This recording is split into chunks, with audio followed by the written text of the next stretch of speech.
Students from the Primrose School here to lead us in the pledge. If we'd all stand and face the flag, and Primrose students, if you'd come forward and lead us in the pledge.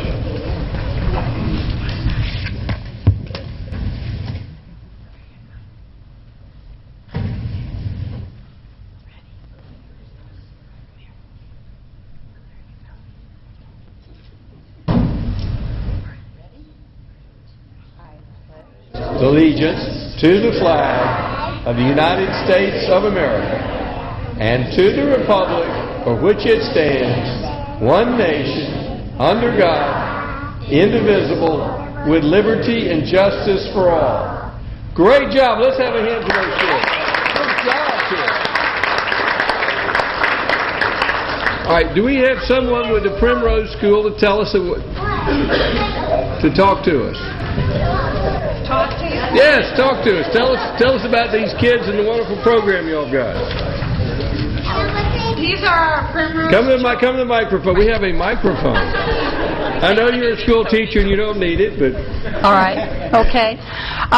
These are our Primrose children in our school. They're in our pre-K class, and they're our Little Masters. We are celebrating tonight our Masters Award that we won for our school, and these are all of our Little Masters, and some of our teachers and our management staff were here as well.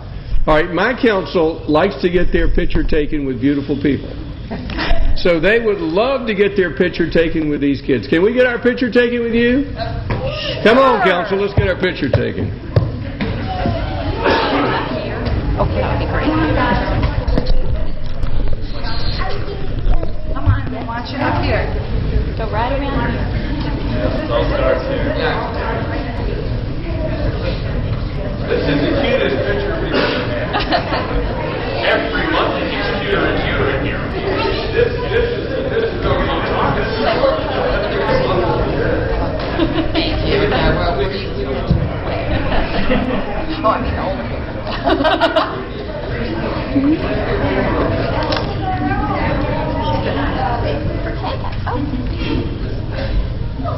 Good. Wow. Hey, sure. Cheese.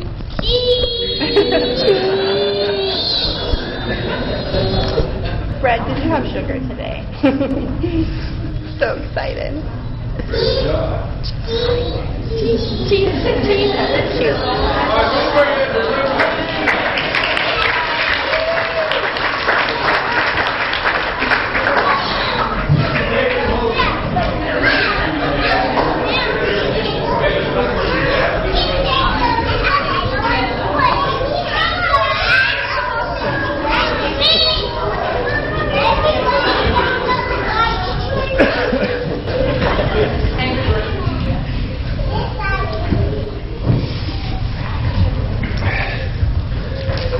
Do we have a motion to approve the consent agenda? Motion by Councilman Orleans. Is there a second? Second by Councilmember Diamond. Does anyone in the audience have any questions or comments regarding the consent agenda? All in favor of the motion, raise their hands. Passes unanimously.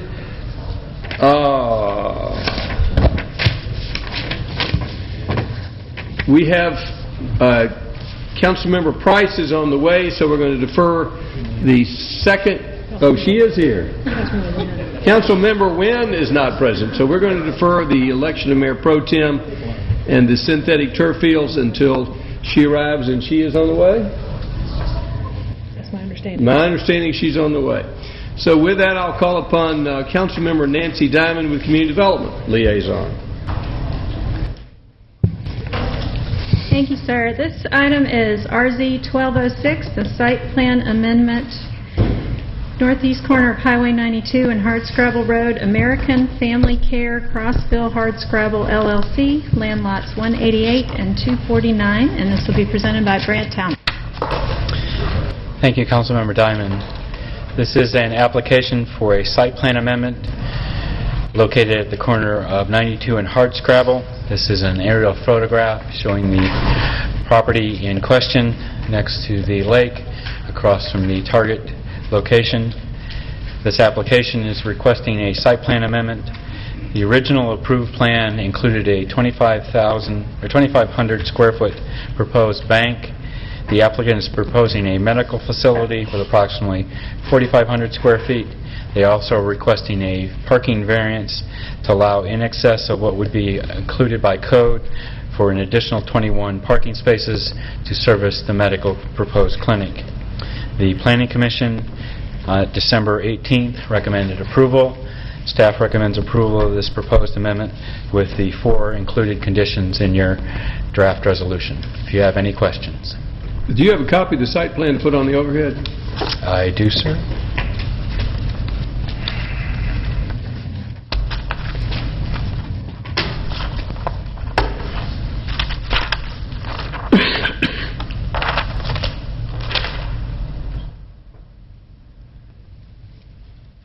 Does the council have any questions regarding this application? Councilmember DiPolito. Thank you, Mr. Mayor.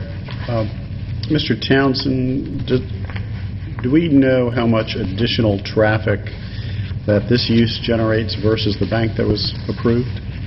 My understanding is probably less. Less traffic than the bank. And is that per the IT standards? IT numbers have bank through traffic more of a volume, where this will probably, people have to come, stop, be checked in and out, and this would probably have more of a weekend as well as an off-peak number of cars than the bank numbers. Okay, but that's generated by, is it the IT. Institute of Traffic Engineers? Institute of Traffic Engineers, right. All right. Second question, when this project was originally approved, there were transportation improvements that were required along Hardscrabble Road. Are any of those required as part of this application? Do they need to be installed as part of this construction? The improvements for this location probably include the right-in, right-out on 92, located in this location. But there is the original master plan developer, Coro, is still working through the actual hardscrabble improvements to their development, and they'll probably be coming to the next committee meeting trying to nail down their actual requirements that they'll be doing to 92, since they would be improving the 92 section that would be adjacent to their property. Transportation is still under discussions as to how the full intersection, as well as all of the turn lanes, deal with up hardscrabble in this location. So the final plan for Hardscrabble from a transportation standpoint hasn't been completed? Correct. Now, is there a concern not having that in place and having this use installed? The conditions that are being placed on this applicant is there's a requirement for right-of-way. If they're required to put a left turn lane in to this location, that they provide the right-of-way for that, as well as one of the conditions is that all of the conditions of the prior approval applicable to this site are still applicable to this approval. Right, and that's what I'm trying to understand, is some of those conditions were transportation improvements. So if those transportation improvements need to be put in place prior to this building being built, I think the applicant needs to know that. And they're well aware of that. We're well aware. Okay, thank you. Does council have any other questions? Councilmember Eichelhardt. Can you remind me where we ended up on the median on Hardscrabble? That was in the original discussion. Say that again? Can you remind me where we ended up on a median that was discussed on Hardscrabble back in this original proposal? There was discussion of medians and turn lanes and left turn lanes, and because of the openings and litigation related to the Target Center, it kind of all is still under transportation's purview of trying to determine how that should take place. And that's why they're coming. I was hoping that was the answer. Because, and I don't generally support medians, but my concern has always been the same, that the exit on Hardscrabble, it's right in, right out only. But unless you put a wall there, everybody's turning left out of there. Right. Doesn't matter what you do. Right. So if that's not in place, the median, which still a question, but that could be one solution. Right. Is that not going to cause, and this is probably a transportation question, but is that not going to cause a major problem? I will leave that to transportation, but that was one of the main reasons staff has required the joint access from this parcel through to the next parcel, making sure that there is another alternative movement to take place besides having someone, like you said, illegally turn left turn out of that. But even with that, chances are they will go out that... Chances are we're going to have people do not smart things, yes. Okay, but we have to deal with the result of that regardless of whether it's allowed or not. That's my concern. Right. And then along those same lines as Mr. DiPolito, that I guess I can understand the calculations that they would be less, but if you have more parking, isn't that generating more people at a certain time, or is it just the bank would have people going through drive-thrus, or why is that a different parking requirement then? The numbers for parking are really requested by the applicant to meet what they feel their employee needs as well as their turnover needs for parking spaces. That's why they're asking for the additional 21. If your question is really related to the volume of traffic that this might create as compared to the bank, it's really, we use this national standards, and it's really compared to, how many, with a bank with 3 drive-thrus and an ATM, their volume just tends up that much more. Okay. Because obviously, the key concern here is that additional parking is as to what it requires, because I don't have the original approved site plan, but this is moving everything up to Right. have more space, obviously, because it needs more Right. overall, which then impacts the trees that I thought had saved, and granted it was 4 years ago, but at that time they seemed to be in decent shape, or at least were not issues Right. at that time. At that time that we thought they were going to be healthy and be going and living real strong, and 4 years from now they're all in poor condition and really need to be replaced with new landscaping, and which is what our recompense requirements will require. The number of tree caliper numbers will still be the same. Actually, will be more. Okay, thanks. Does the council have any other questions? Yes, Councilmember Price. I see under the recommendations, the Planning Commission has made recommendations and the Community Development Department has made recommendations. Are there any further recommendations to be made based on departmental comments? No. Does anybody in any department have an issue with that? Guess not. Thank you. Any other questions? Do we have a motion? The applicant may wish to speak. All right, we'll hear from the applicant.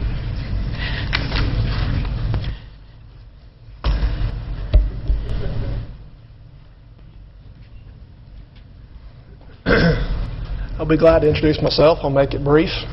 My name is Brian Harris. I'm with Gonzalez Strength & Associates, 2176 Parkway Lake Drive, Hoover, Alabama.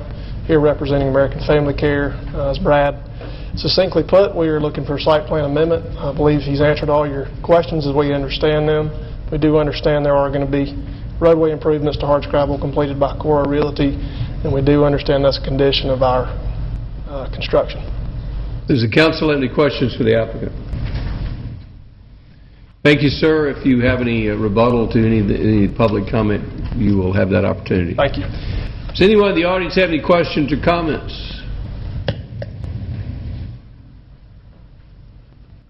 Yes, sir. Come forward, please. If you'll give us your name and address. My name is Kevin Shu. I live in the 1075 Hardscrabble, just across that side, and we have lots of traffic problem, since the new development near this area, like Woodstock, the Alpharetta and Ettrick Low and all the new development, and this side and development, and also we bring more traffic over there. And so my neighbor resident in 1055 Hardscrabble Road, and I will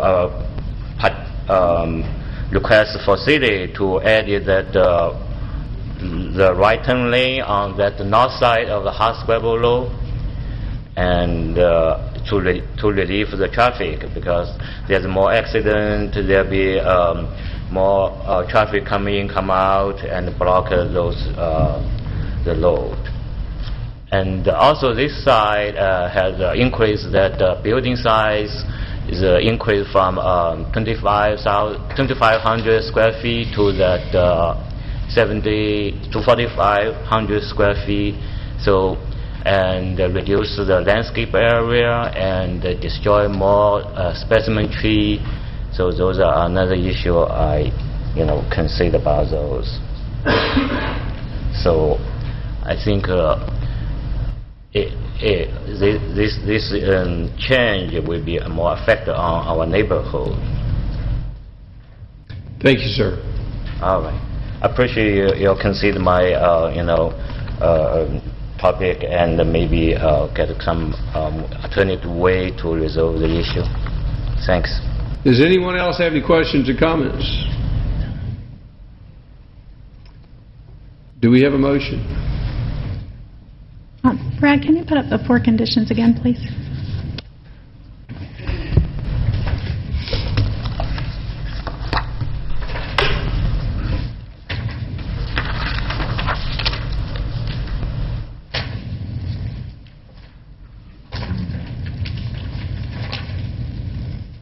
Sorry, I thought you had a PowerPoint or something. The 3. Okay. The 4th one is... Okay. I just wanted to give everybody a chance to look at those before I make Right, the the motion. 4th one makes the applicable conditions from the prior approval as a requirement. All right. I move for approval of RZ 1206 as stated with the 4 conditions recommended by staff and Motion for approval by Councilmember Diamond. Is there a second? Second by Councilmember DiPolito. Any further discussion by council? Councilmember DiPolito. Thank you, Mr. Mayor. I have a follow-up question for transportation. There was a petition included in our packet that was a request to add, or I guess it's really to extend the westbound right turn lane. Have you all looked at that, and has there been a decision on what to do with that? The westbound right turn lane? Yes. On 92? On Hardscrabble.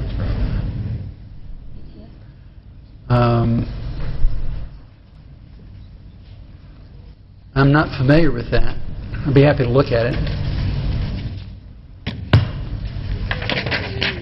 We had a petition in our packet. Was transportation not aware of that? Copy to them. Okay. I'm sorry, I'm not familiar. Would you like to take a look at it? I will.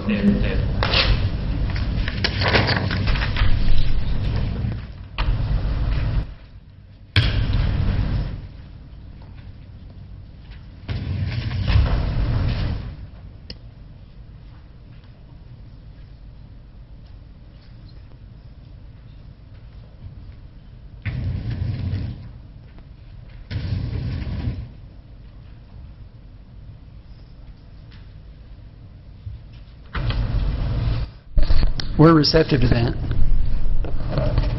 So when would that occur? Would that be part of the improvements that Coro will do? When It could be part of the Coro improvements, and it could be designated that way with some striping. Okay. All right, thank you. Any further discussion? Councilmember Price. As I was alluding to before, I think, is that the same thing that's in the comment section from transportation already, where it says dedicate right-of-way along Hardscrabble for right turn lane? Is that the same thing? No.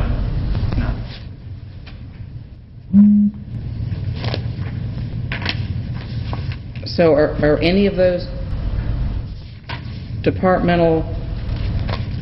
transportation departmental comments being incorporated into the final design? I don't believe anyone has seen the final design yet. I believe that's what's going to come back to committee for you to determine.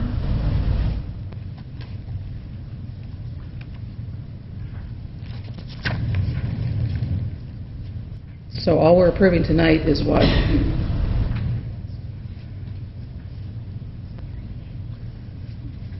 I guess the question is, if something's coming back, what are we approving tonight?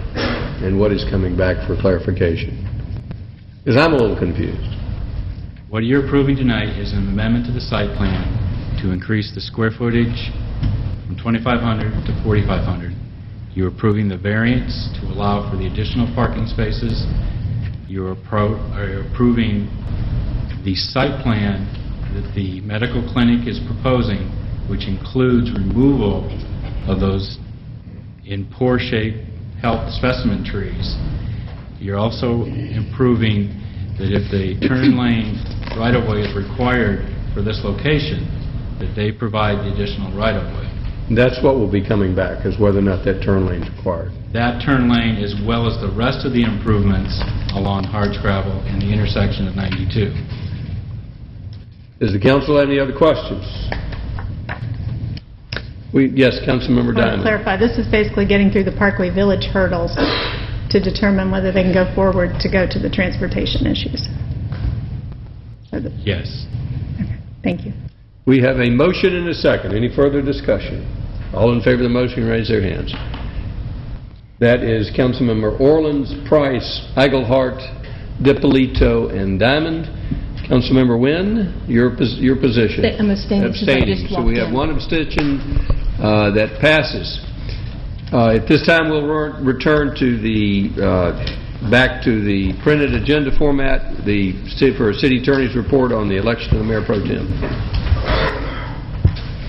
Thank you, Mayor. Every year, the city charter requires that the council by majority vote elect a mayor pro tem. The mayor pro tem shall serve in case the mayor is absent or can no longer serve in his capacity.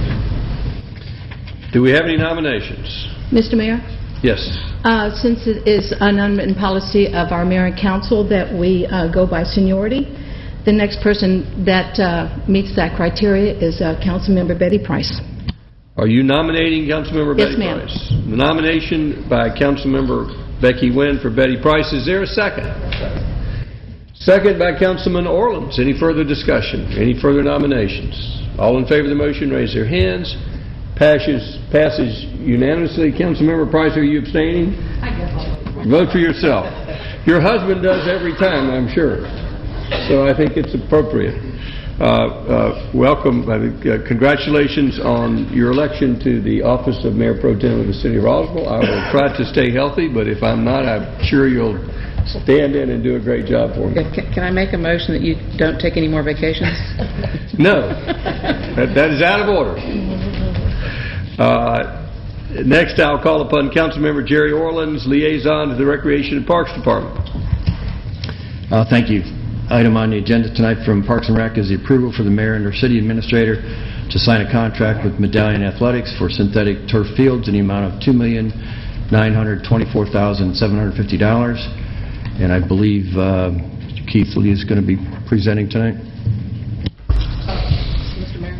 Yes, Councilmember Price. May I take a moment for personal privilege just to thank Councilmember Wynn for her service as Mayor Pro Tem. Thank you, Let's have a hand for Councilmember Wynn. Her service has been so good. I appreciate She was present every time I was absent and never once dropped the ball. I think good job. Well, I had a great leader, sir.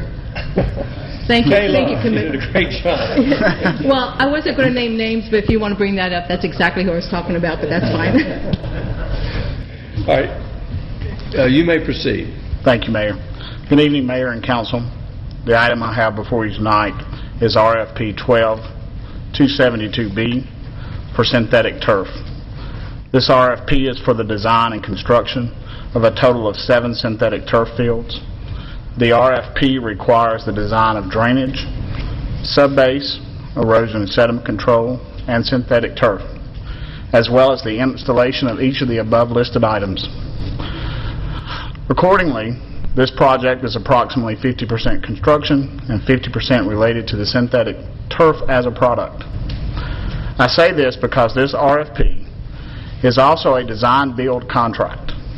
The proposers were provided details of the synthetic turf, the locations of the installations, and requirements for the design. As a design-build contract, the city is placing a great deal on the offers to understand the existing conditions. In order to evaluate the proposals, a committee was established, oral presentations were given, and a recommendation of Medallion Athletics has been given to Mayor and Council. This recommendation is based on the evaluation criteria outlined in the RFP and the purchasing manual, which establishes the 80% technical, 20% cost formula. The purchasing manual is dated 2007. This is a critical component in the evaluation of this project. It is not a bid. It is not a low-cost provider. Our policies that we have established and approved outline this formula when we are evaluating RFPs. Medallion's technical evaluation was superior to competing firms and was confirmed in the oral presentations, where one offerer couldn't provide the engineering firm for the project. However, as I stated earlier, the construction component of this project is approximately 50% of the total project. Further, the Shaw product matches the specifications the closest. The products specified by some vendors have a total weight less than the requirements of the specifications. Further, the RFP specifications identified a quad backing and was the topic of an addendum question posed by one vendor. Our response indicated we would consider a variation in the product. However, we are looking for the premium product. Medallion is the only vendor to propose a quad back. As clarification regarding membership to the Synthetic Turf Council, the RFP requires proof of the manufacturer or installer's membership with the Synthetic Turf Council in Section 5.2.H, not simply the contractor. Further, a 10-year warranty was negotiated with the most advantageous proposer. As the term of the bonds is 10 years, and at the time we released this RFP, the bonds were not approved by the voters of this city. Medallion is a single point of contact for this contract, for the construction of the subbase, for the construction of the drainage, and the turf installation. Some firms could not identify the construction crew for this project during the oral presentations. Additionally, we did negotiate an all-rubber infill with Medallion, as various issues with the sand rubber infill was presented to the committee. Such issues included GMAX testing of the hardness of the subsurface, such as the all-rubber or rubber sand mixture. The proposers were provided a list of questions for the oral presentation, which included: how will the subsurface drainage connect to the existing drainage system? Medallion demonstrated a clear understanding of the existing conditions, while others provided zero details. Further, the committee did include an engineer with a construction management background and a strong understanding of stormwater. The committee is comfortable that through the oral presentation phase, Medallion had the best understanding of the existing conditions, a superior product, and would present the greatest opportunity for success. The committee was presented with a superior construction information, greater detail on existing conditions, and provided the best product from Medallion. The committee is recommending approval of Medallion Athletics for the synthetic turf contract in the amount of $2,924,750. The benefit of going with Medallion is a superior product and a clear understanding of existing conditions, which reduces opportunities for change orders and creates a greater opportunity for meeting the established timeline. These two items, as well as Medallion's professionalism, mitigates a number of risks associated with the design-build contract, which the low-cost provider did not demonstrate during the oral presentations or their proposal. Shaw also has provided the city with written confirmation of their license for Patent 645 and agrees to indemnify and hold harmless the city of Roswell against a claim. Be glad to answer any questions you might have. Who served on the selection committee? Myself, Jeff Pruitt, Daniel Owens, and Mark Wolf. Rusty Pruitt. Did any elected official have any role in selecting the recommended contractor? No, sir. What were the other, if you would, what were the total, there were 4 bids. If you would, for the public, you would tell what the other 3 bids were? 7 bids? Not proposals. How many actually prices came in? We had a total of 7. So it's Progress, Medallion Athletics, Deluxe Athletics, Valley Crest. So you need to blow that up a little bit on the price line so folks can see the comparison. Okay. Sunland, Sport Turf, and Sprint Turf. I think you may be able to get it a little bigger so you can read it from the...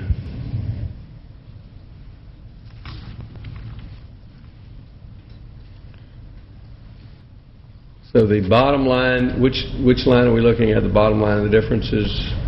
So this green highlight here Well, if you could, is the original you can proposal. probably make that a little larger without putting the cost on there.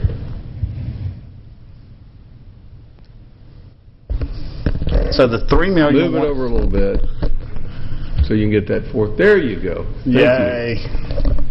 So the original 3130754 was Medallion Athletics. We negotiated to the 2.9 million. The 2.671 was Deluxe Athletics. The 2599 was Sport Turf, and the 2540 was Sprint Turf. Thank you. Does the council have any other questions? Councilmember DiPolito. Thank you, Mr. Mayor. Mr. Lee, what was the original budget for this project? $3.5 million. And that was for how many fields? Up to 7. Up to 7. Okay. And we originally thought we'd have how many? Actually, fewer than 7, did we not? We originally bid 3, as that's what we put in the budget was $1.5 million, and we had an additional $2 million in the bonds. Okay. But as far as the number of fields we expected to be able to get with the $3.5 million, was that 5? I think originally... 7. It was 7? Okay. All right, so this, even at the $3.1 million, we're $400,000 under budget? Correct, yes, sir. Okay. Would you explain a little bit about the difference between a design-build project versus just going out and in a bid process, say buying one widget versus another? In a bid situation, we would have very specific specifications for the item that we're purchasing, usually a commodity, or a construction project where we have hired an engineer architect firm to do the design work for the project such that they are apples to apples comparison. In a design-build project, we are providing a specification and a list of requirements or conditions by which the contractor or the proposer must meet in order to do the work. It provides a quicker opportunity for construction, but places some risk in terms of not having absolute specifications. So there's a much higher level of importance put on the design process because you're hiring actually a designer, an engineer. You're hiring the personnel to actually implement the field, not just comparing two products. That's correct, yes, sir. Okay, thank you. Any other questions of council? Councilmember Price. Yes. When we issued the RFP, how did we determine the specifications? From what body of information did we gather the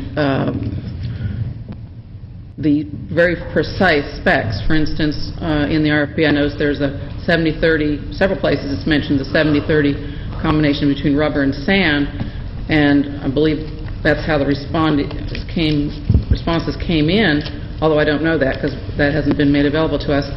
But after the recommendation was made, I understand that there was a change in both the amount of the total contract and the materials. that is not consistent with the RFP. Can you explain that? You want to explain where the RFP come from? I'll explain the first part of that. Let Keith explain the second part. We discussed the... Record, Jeff, if you'll identify yourselves. Oh, sorry, sir. Jeff Pruitt, Recreation Parks, Administrator of Park Services.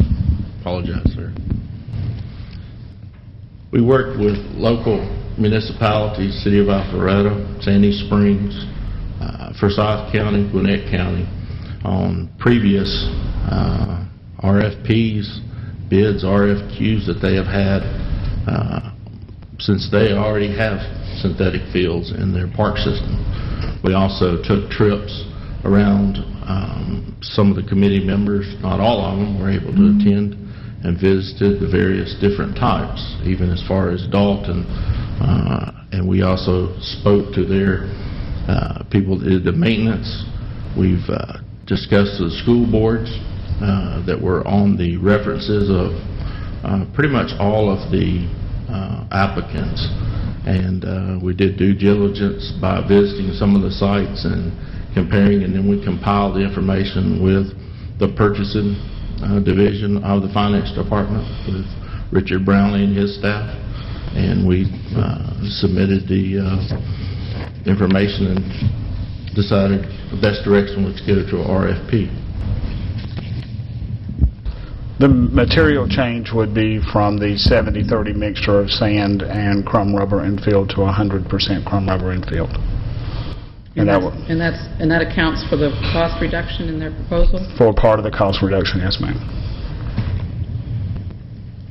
So it's actually different than the specs that were in the RFP? What we are proposing to council as a negotiated price and product is different than what's in the RFP. So if another company or companies, bidders, were to not have to provide a 100%, would not have to provide the sand-rubber combination, they also might be able to come in at a lower bid. If we were negotiating with multiple companies, however, we are negotiating with the most advantageous company as identified by the selection committee.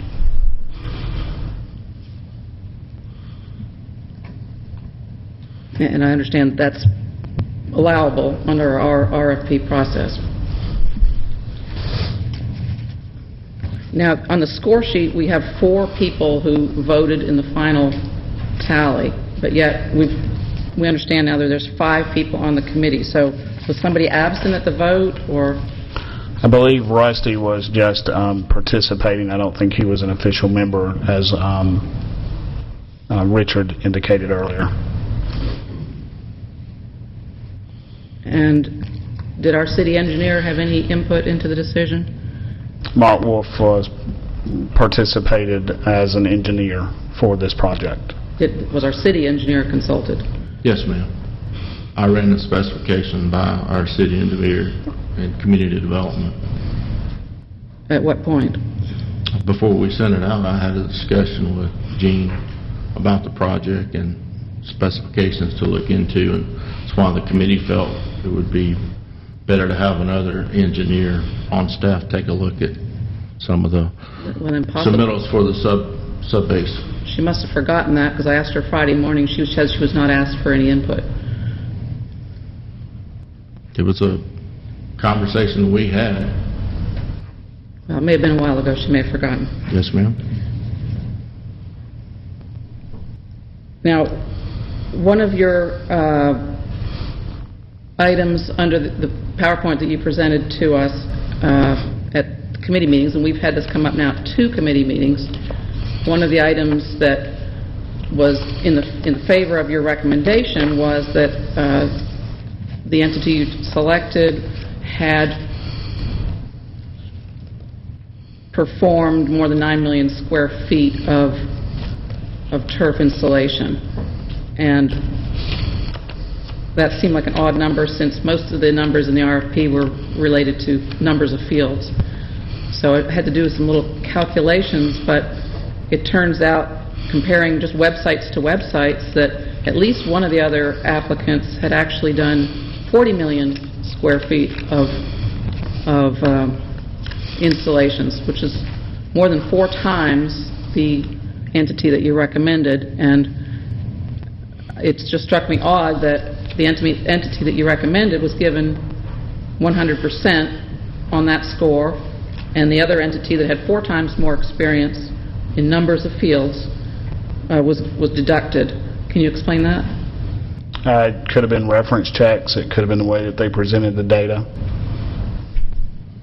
But you're not denying that the firm you selected may not have the most experience. Experience versus quality experience is 2 different things. Well, I mean, it was presented to us as experience. I understand that I presented 9 million square feet. That's correct. I did. In terms of evaluating from people that were contacted, their references, other entities that had experience with these firms, that plays into the experience as well as the existing people working for those firms.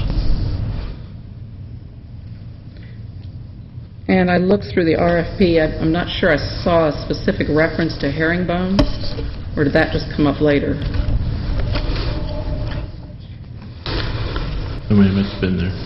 I'm sorry? It's there the whole time. It's in the RFP? Yes, ma'am. I'll check for that. Is it defined in some other terms? It's in section 3.1D. Provide and install a 1-inch by 12-inch panel drain trenched and installed vertically in a herringbone pattern on subgrade at 25-inch own center. And did any other entities were not able to do that?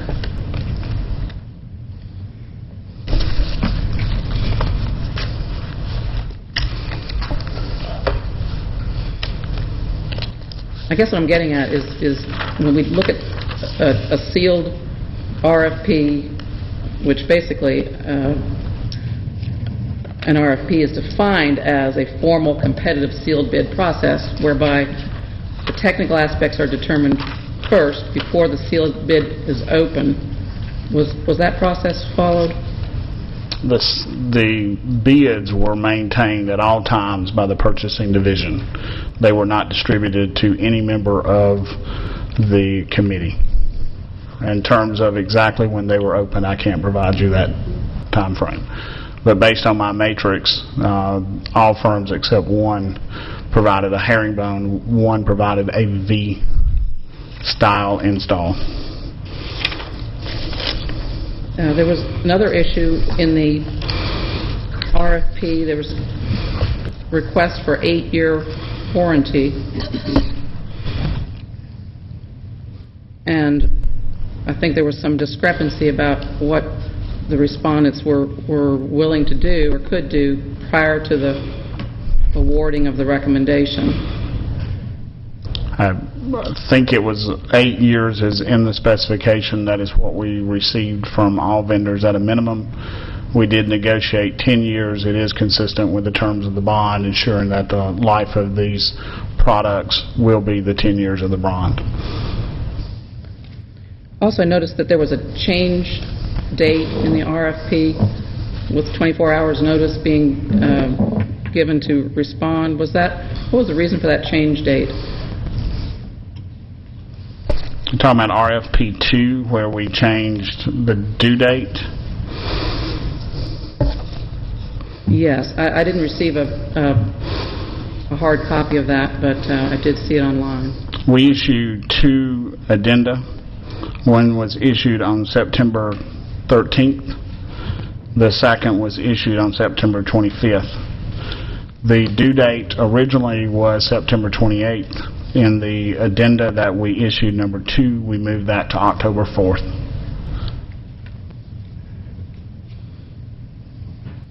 And were there other changes, or just a change in the date? What was the reason for the change? We add a list of questions that were totaled a total of 46 questions. We added a sentence regarding shop drawings to clarify exactly what we intended with the ENS from those. Deleted the word bidder and ensured that everyone understood that it was a proposal.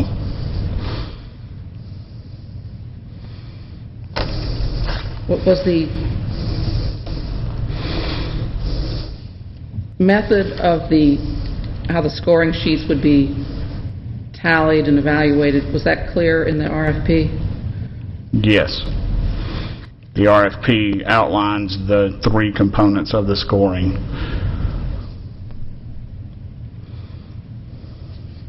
Now, I know there's some concern about the manufactured product and the ownership of the company being American versus foreign, and being Atlanta versus another, or Georgia versus another state. Are we certain that there's no product coming from foreign sources? In terms of where the products are manufactured, they have been identified as local manufacturing facilities within the Tennessee, Georgia area. That's where they're being manufactured. And did we obtain, it was in the RFP, to obtain evidence that there were no violations of patents? Was that evidence received? I don't have the RFPs in front of me to verify that or not. But as far as we know, we have not received anything from the group that you recommended that shows that they do have the ability to meet that patent? I do have documentation from Shaw. If you're referring to patent 645. I don't recall the number.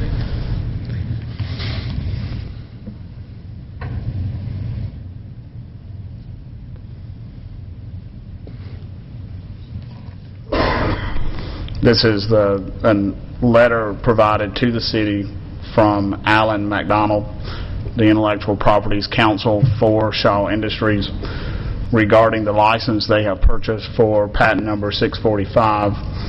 And it states, Shaw is as successor in interest to SportX Construction Services, Inc. has fully paid up license under Sprint Turf's U.S. patent number 5975645. Shaw is able to provide fields having all rubber infields under this license, whether the installation is made by Shaw directly or through a third-party installer. Shaw agrees to indemnify and hold harmless the city of Roswell against a claim that a turf field purchased from Shaw infringes U.S. patent number 5975645.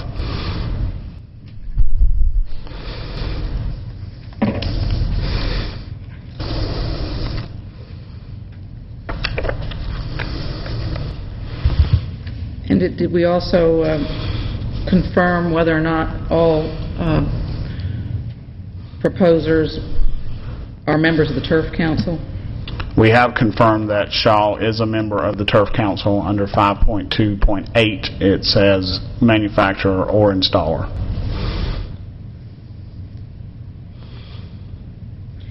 So describe to me what's the importance of it being a turnkey operation, since that was something that seemed to be very important in your recommendation. In many instances, from what we gathered through the proposals as well as the oral presentations, the sub-base drainage installation is a very critical component to the success and longevity of the synthetic turf. As such, a turnkey, one person, one point of contact, one company, such that they are in control of the sub-base, the drainage, and the turf was important to us, where we are not finger-pointing on the back end, we're not blaming people who have gone out of business, we aren't dealing with subcontractors that may have been brought in for this job and this job alone, who may have very limited experience with those kind of situations.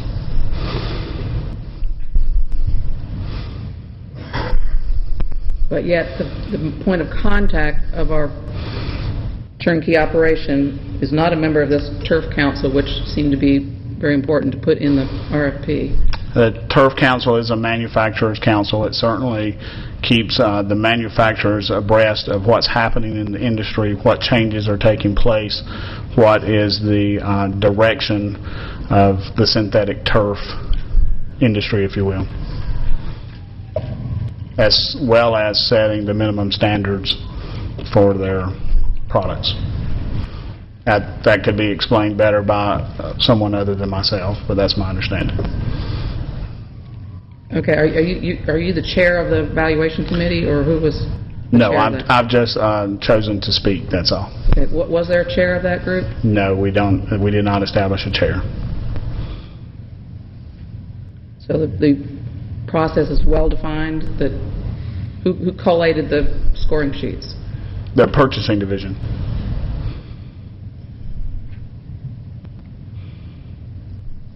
And that would be a non-voting member. Correct.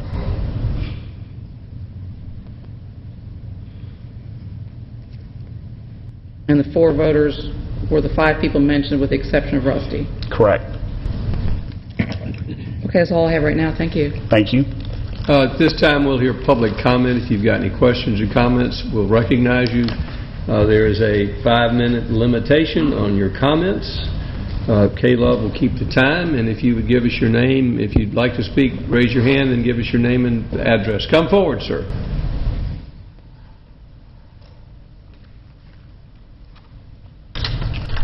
Do you understand the green and yellow and red light?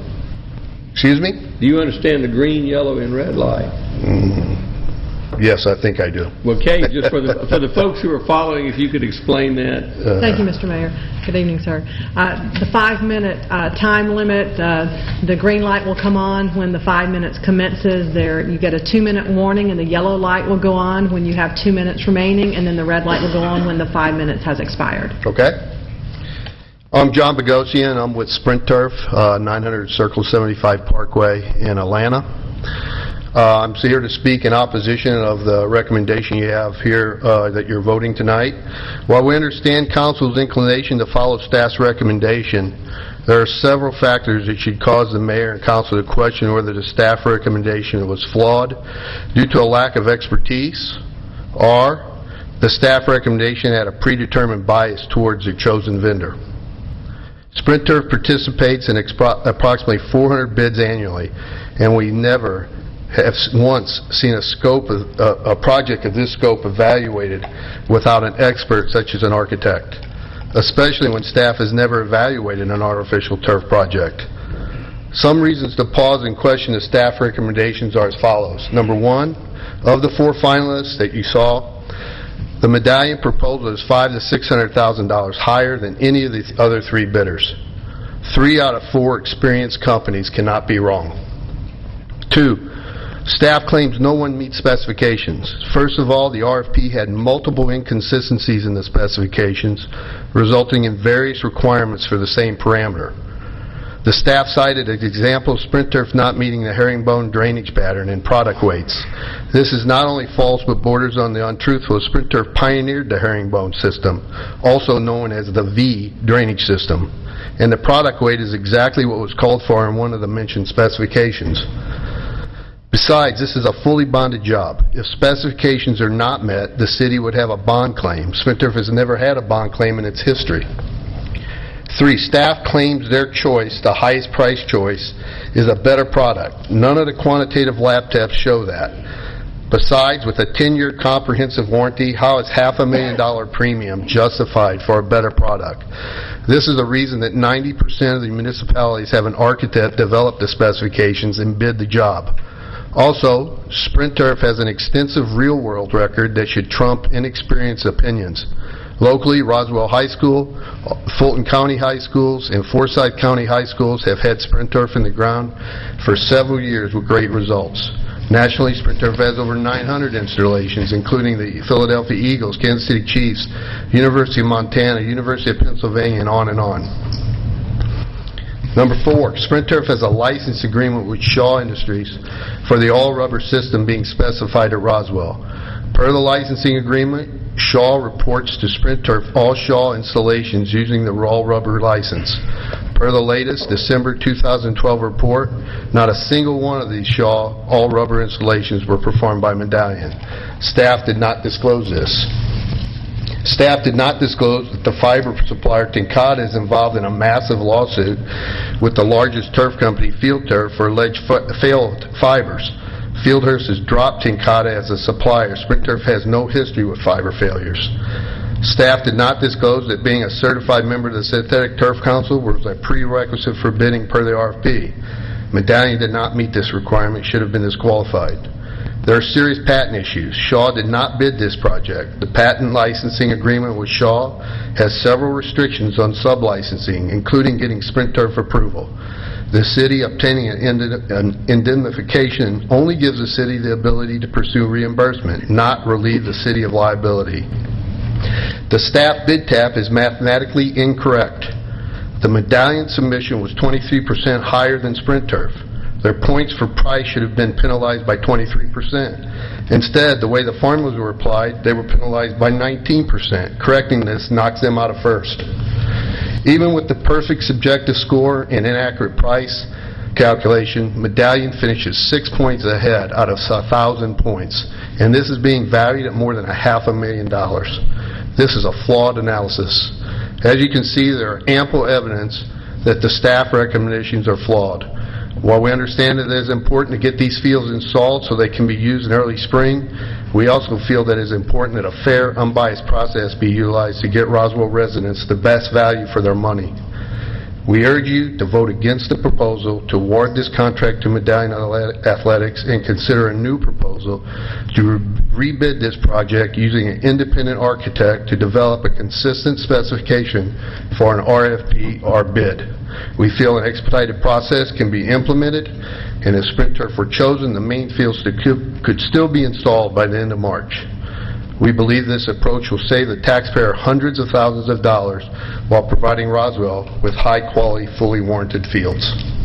Thanks. Anyone else wish to speak? Yes, sir. Come forward, please.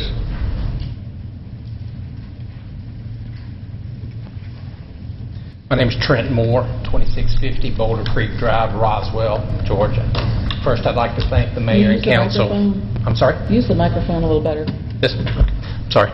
First, I'd like to thank mayor and council for the opportunity to speak, and we're all here for the same objective.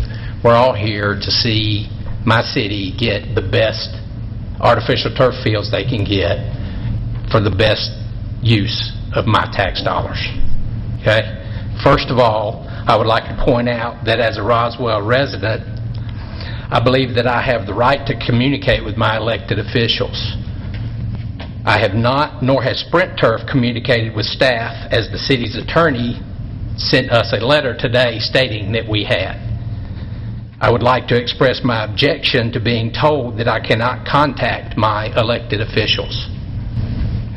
Second, I would like to request that this RFP be thrown out and a new RFB be executed by an expert in artificial turf fields, such as an architect, such as just about every other bid we do across the country is done.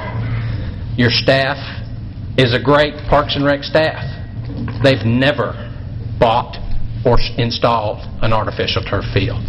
An expert should be brought in. Okay? And as John has just listed, there's many reasons to have this RFP redone, but at the end of the day, once again, all I want is for my city to get the best fields, for my kids to get the best fields. My kids play on these fields. But I also want the tax dollars to be spent wisely.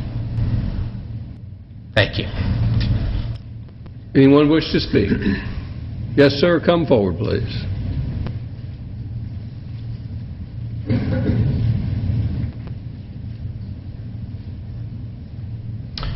My name is Jake Lilly. I live at 265 Junction Track, and I'm here to speak on behalf of Roswell for Fiscal Responsibility, www.rffr.org. It has come to our attention that city staff has recommended that a contract be awarded for the installation of the artificial turf fields in an amount that will cost the taxpayers of Roswell nearly $500,000 more than the next highest proposal. RFFR believes that the vote to award this contract should be postponed for the following reasons. Number one, city staff has failed to provide a financial justification for selecting the most expensive vendor. Explanations provided to date have been qualitative and anecdotal and have failed to clearly quantify the additional value that the city will receive for the $500,000 premium proposed by city staff. Number two, multiple news outlets have launched independent investigations surrounding this issue, and the city has failed to provide an adequate response to these inquiries. This lack of transparency is cause for concern. It lends to the question, what does the city have to hide? Number three, at least one vendor has come forward and challenged the city for what they believe is a flawed and biased selection process. RFFR favors no particular vendor during the selection process, but the city's lack of transparency and refusal to respond to media inquiry has been a cause for great concern. On behalf of RFFR and the citizens of Roswell, I ask Roswell City Council and Mayor to postpone the vote to award the contract for the installation of the artificial turf fields until such time that an independent committee can be formed to, number one, review the RFP process for errors, omissions, and any bias that may or may not exist. Number two, conduct a review of the financial analysis and any supporting documentation that led city staff to recommend the selected vendor. Number three, publish a financial justification to the front page of the Roswell City Government website and make those findings clearly available to the public without going through a public records process. The media and the City Council should also be made aware of this information prior to award of the contract to the selected vendor. Finally, if this council is to be known as anything other than a rubber stamp, then it's time to start holding City Administrator Kay Love and her staff accountable for bringing fiscally bloated and half-baked proposals before this City Council. Thank you. Anyone else wish to speak? Yes, sir. Come forward, please.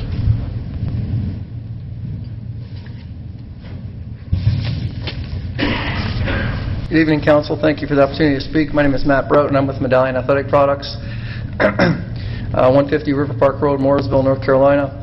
I'd like to say that this is a very specialized project. This is not by no means a commodity, and we are a specialized contractor. We have crews that are dedicated to both the base construction, in-house crews that are dedicated to the base construction of the field.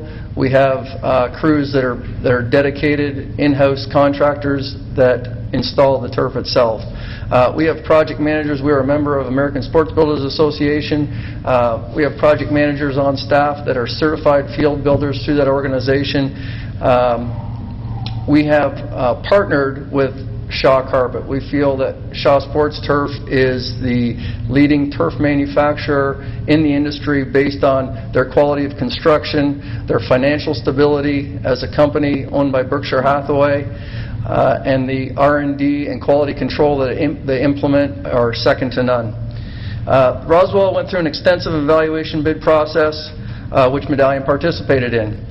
The evaluation included company history, key personnel who will run the project, company references, project strategy and timelines to do the project, project description and partners, product description and partners, and price. In addition to this, the committee, they invited certain companies in to present their proposal to the committee and people wanting to listen in on the proposal. They did a very thorough evaluation, a very thorough and fair evaluation of the project. In our eyes, we feel that the Medallion and Shaw relationship provides maximum value to the city of Roswell. We look forward to working with you. Thank you. Does anyone else wish to speak? Yes, come forward, please.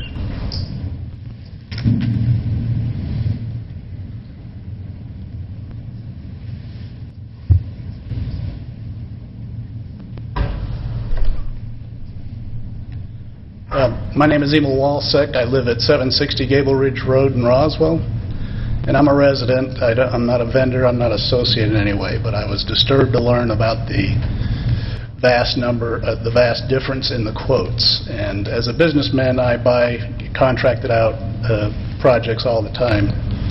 I was disturbed to learn that price played only a 20% role in the project. To me, it leaves a lot of unnecessary subjectivity.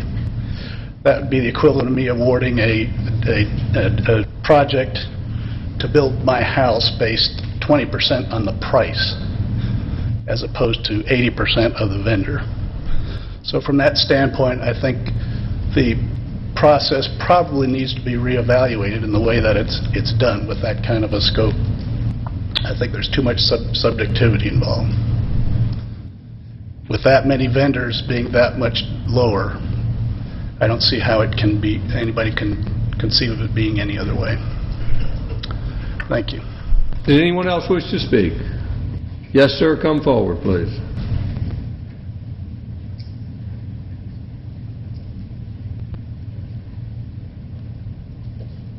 I'm Sam Evans. I'm an engineer. Live at 150 Chafin Road, Roswell. I have, most of the time when I come here, when I ask a question, I already know the answer to it, but I don't know the answer to these two questions I'm fixing to ask y'all.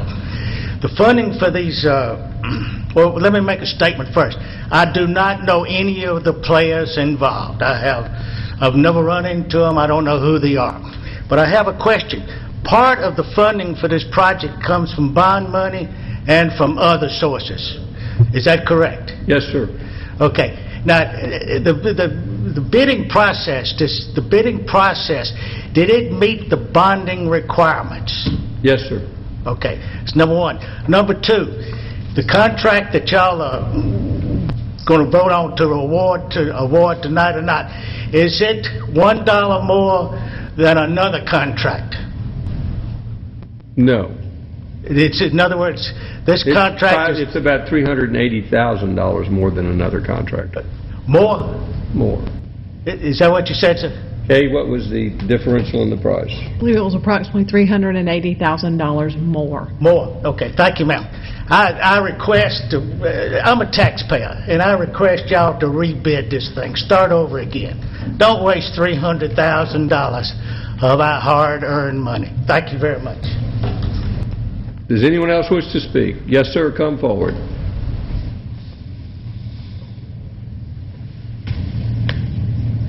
Thomas Shelton, 30 Golden Place, Roswell. As a small businessman for the last 15 years running a very successful software development shop, and just a little bit of information that I've gotten this evening, there are ways to build into contracts and insurance products that can be purchased to guard against some of the things that you're willing to shell out an additional $500,000 for. It doesn't make any sense to me, and I've got a little bit of business experience in building products and purchasing products. That's a whole lot of money to give to somebody just because it might look better on paper, and especially since some of these other guys sound like they have pretty extensive experience in building these fields. If 40 million square feet of product were put in place over the 9 million of the vendor that was chosen, there's a lot more going on with that. I also play a considerable amount of soccer on these athletic turf fields. I've played on really good ones and I've played on really bad ones. Still not worth $500,000 difference. My 2 cents, I think we should look at another direction. I also have another question with this. What is the heat? The 70% sand and rubber mix is going to hold a little bit of heat. What would the 100% rubber mix hold, and what would that give off? If any of you have ever played soccer on a synthetic turf field in the middle of July, you'll know what I'm talking about. It gets to the point where you simply cannot play on it anymore. If these are the fields and these are the purposes of these fields, I'd like to know what the difference in that equation is, because I'm sure a lot of the revenue that we're going to be getting is going to come from organizations looking to come to Roswell to play sporting events, lacrosse, soccer, other things, and they're going to be looking at these. I know I would if I was looking to bring an organization here. Is there anybody that can speak to that? I'd also like to know what the cost differential is between the sand and rubber versus the all rubber so that we can equate that into the other proposals possibly and get a better idea of what we're actually looking at, because I don't, right now, understand what the difference is. If these guys are bidding 100% one thing and the other guys are bidding 70 and 30% of something else, I don't have a good idea of what we're looking at. Can we get an answer to those two questions?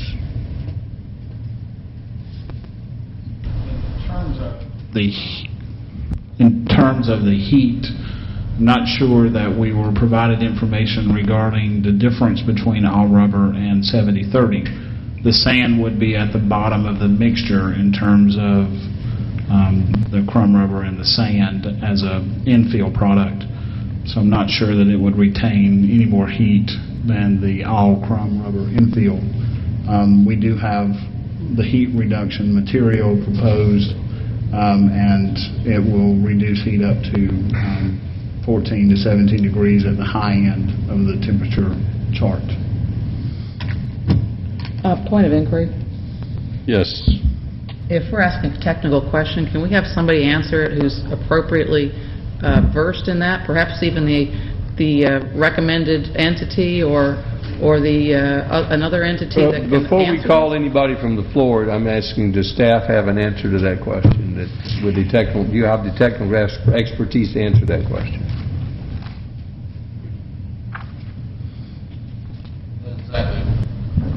That's exactly what I was going to suggest, that we bring the experts in. Well, I'd like to hear an expert from both, from Sure, we have two manufacturers here, so I'd like to hear from both of them. You've got manufacturers here, let's ask them.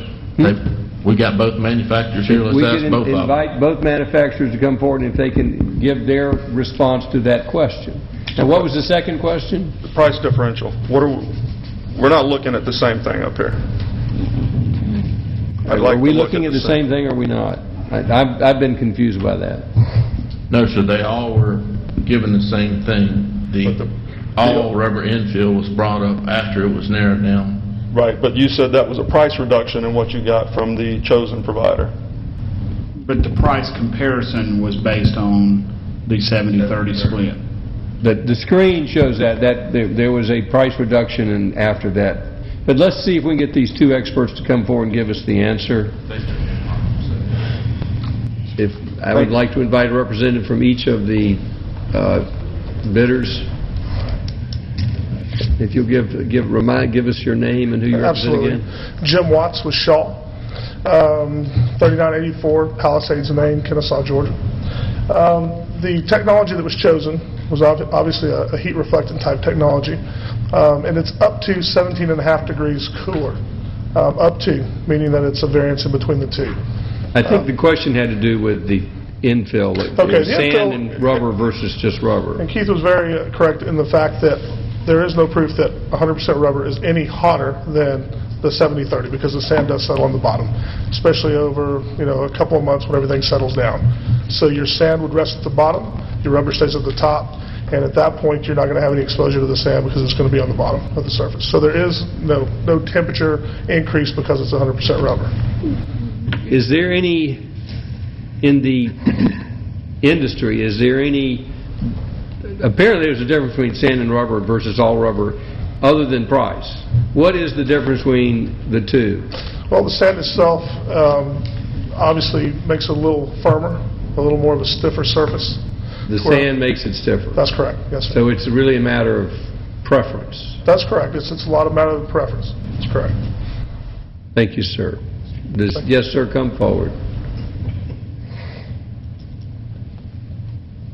Again, John Bogosian from Sprint Turf. I guess it gets back to my point that's why we recommend, and usually 90% of the time, an expert is hired to answer these kind of questions for the city and not rely on what I tell you or what he tells you or what somebody else is going to tell you, that you get an architect in to do it. But a sand-rubber combination, the sand settles to the bottom, it gets very hard, the playability of the surface gets hard over time, and all rubber is proven to be a much safer playing surface.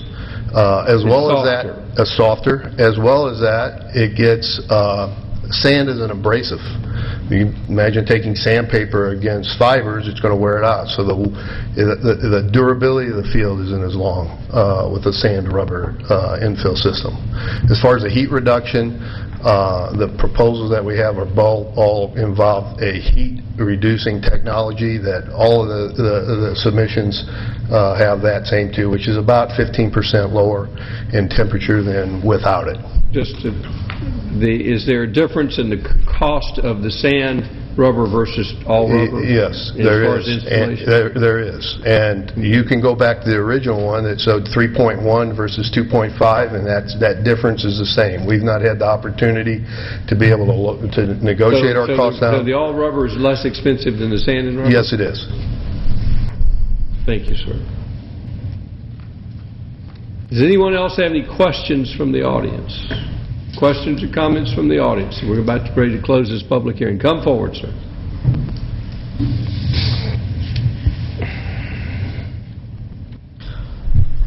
Thank you for letting me speak tonight. My name is Brett Jefferson, number 1015 Crabapple Park Drive in Roswell, Georgia. I have been following this throughout the media recently, and with my experience in landscape architecture, land development in the last 15 years, it kind of struck me as odd, especially during the bidding process. And so, again, for the same reason for kids, we want to safe playing fields for the kids, but we also want to be financially responsible with our taxpayers' money. So I would like to also recommend to reevaluate the RFP process and the financial analysis on this. Thank you. Anyone else wish to speak? Yes, sir. Come forward, please.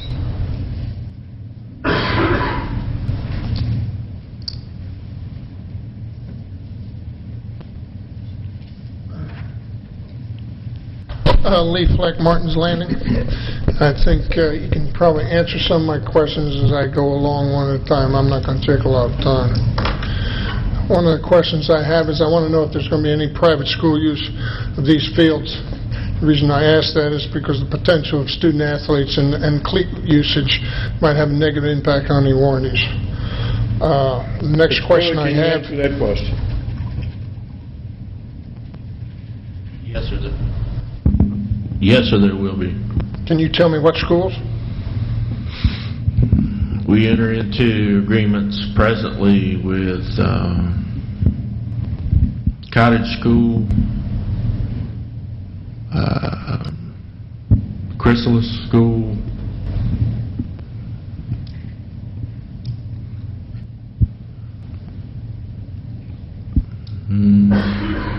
I don't want to take a time, just if it...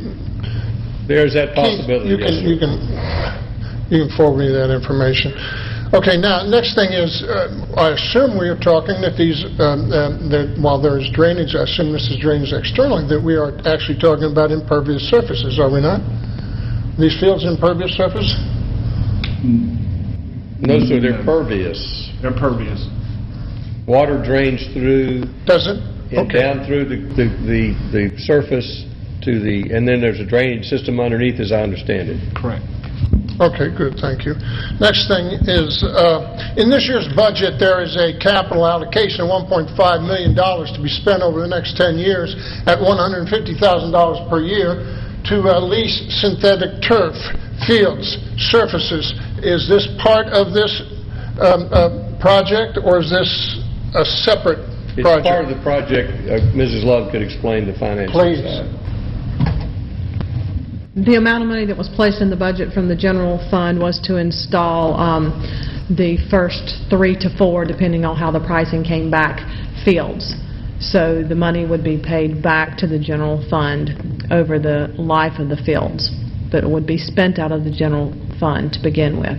So that's where we went from 4 to 7. Yes, sir. Okay, now it makes sense. Good, thank you.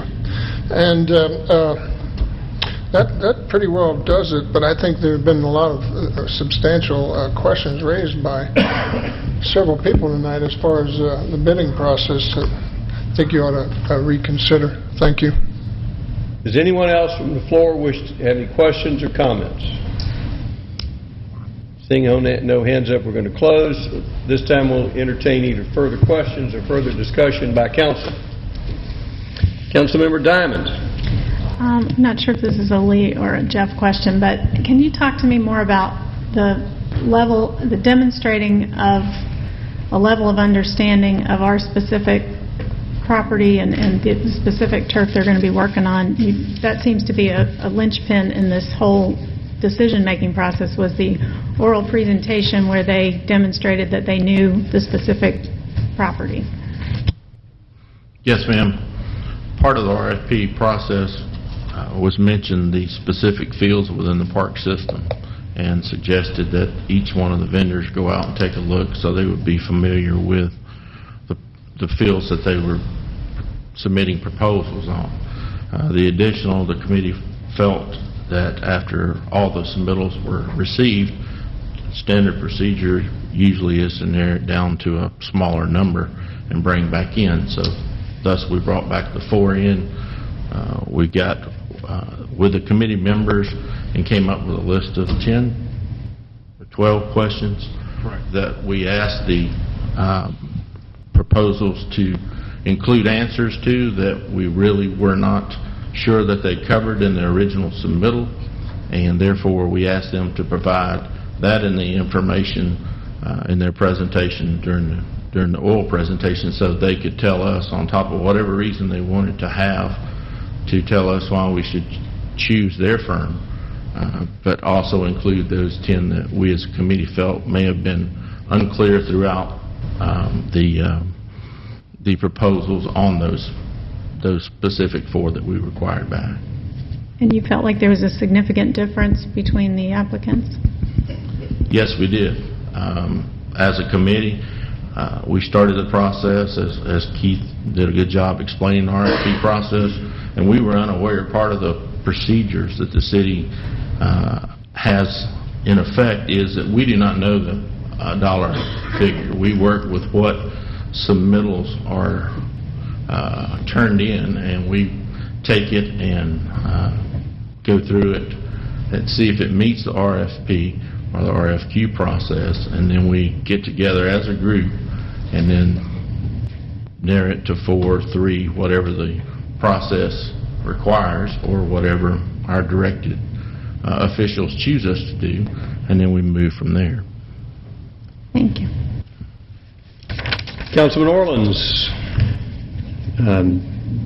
Jeff, I don't know if you or did someone in the committee check out references that were given, and I guess were there negative responses, and was that taken into consideration as well, or were there all positive responses? Can you elaborate on that? We learned a lot about this procedure.